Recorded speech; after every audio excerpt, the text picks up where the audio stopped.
Episode 9 of Trying British Foods. I live in Manhattan and I have discovered a shop that sells British food items that are not otherwise available in American stores, so I am working my way through recommendations that you all send to me. Of course, I want to start off by saying how much I appreciate all of the positive comments that I got on episode 8, although I will say I was very disappointed to see that absolutely no one pointed out how incredible I looked in the shirt that I was wearing. You all just kept going on and on about things like my glittering personality and the pureness of my soul. Whatever. So I have 4 things today, but I'm getting more and more requests for sweet type things, which is great because there are a lot of them in the shop. So tonight I have 1 savory and then 3 separate sweet things to work through. So starting off with the savory, I have this small bag of Wotsits. So these are Walkers. These are flavored corn puffs. And the flavor is just really cheesy. That's what we have. Now on the back here, it poses a question which I think is really more of a philosophical question, really. It asks, are you a cruncher or a melter? Do you like to nibble those smooth, round edges, or let them gently dissolve in your mouth? I suppose I'm verse, really, I had to say. Continues, or maybe you live life on the edge. Start off with melting and then take a bite, and bite is in all caps. Whenever you snaffle a Wotsit, it's always deliciously cheesy. We might have to write a letter to Wotsits. This is getting a bit too steamy for my videos. This is a family show, Wotsits. I have, so these, it's Taverners, I want to say. Taverners, licorice all sorts. Now, I've had licorice before, of course. I really like licorice, but I've never had licorice all sorts, and I'm obsessed with the name of this. I love that all sorts is one word. We don't know what we're getting when we open this. It's just licorice of all sorts. It's a real Pandora's box adventure, isn't it? 2 things. 2 different types of cakes, or cakes in the title anyway.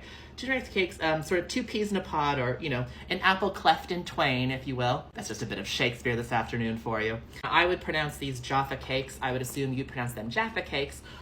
So a lot of people recommending these. Now these are, it says on the back here, so it's chocolate on top, sponge on the bottom, and that tangy orangey bit in the middle. Which really, sounds like a night out on the town to me. Oh, honey. Grand finale that I've been waiting for so long. Every time I check the shop, they're never in. They finally got them in, and so I'm so excited to be able to try them. I finally have Tunnocks tea cakes. Yes. So these are the milk chocolate ones. It says on the front they also have dark chocolate tea cakes. I didn't see those though, so we just have the milk chocolate. Established in 1890, still a family business, it says, which that's wonderful. All right, so starting with the Wotsits from Walkers.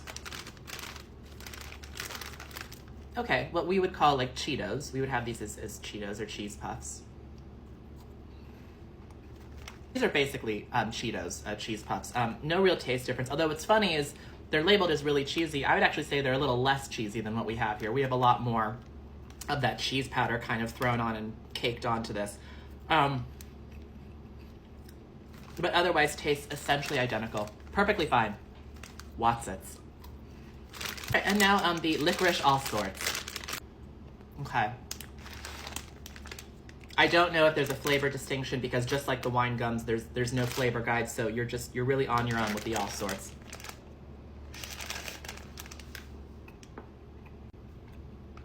Okay. I'm sorry I was being so catty about these. These are actually really good. Let me try another one just to make sure,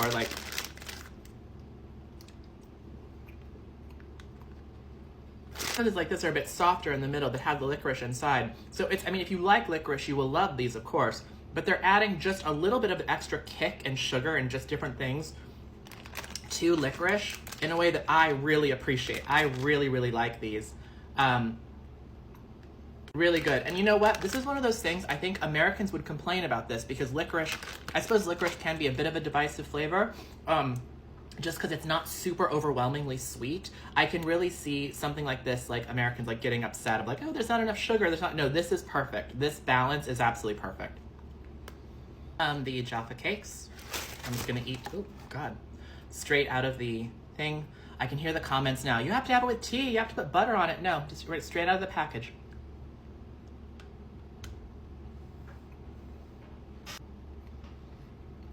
Okay. These are very good for what they are. They're not really to my taste. I don't particularly like the orange and chocolate, which I mean, that's what it says, so I knew what I was getting into, didn't I? I don't really like that, and they are really light though in a way that's nice. But actually what's interesting, of all the foods I've tried, I've made notes a lot of times of how American food, you can taste all the preservatives and the additives and just the added sugar and the sort of artificialness in a way that's bad. And I've pointed out in a lot of the foods I've tried on the series, I don't taste that. This is the first thing I've tasted. This tastes like it could be made in America because it does taste very artificial. Like, I'm really tasting the additives, and I'm not even sure what's in here exactly, but yeah, fine. Not to my taste. Not to my taste. I wouldn't have these again. These are just a little, I don't like the orange flavor, of course, and I just, these are a little too processed and preservative to me. Too American for me, I suppose. And the grand finale, the Tunnocks tea cakes. They're wrapped beautifully.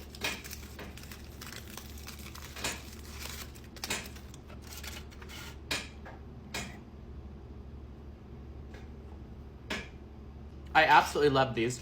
They're incredibly, incredibly rich, actually, for just marshmallow, which is mostly what this is.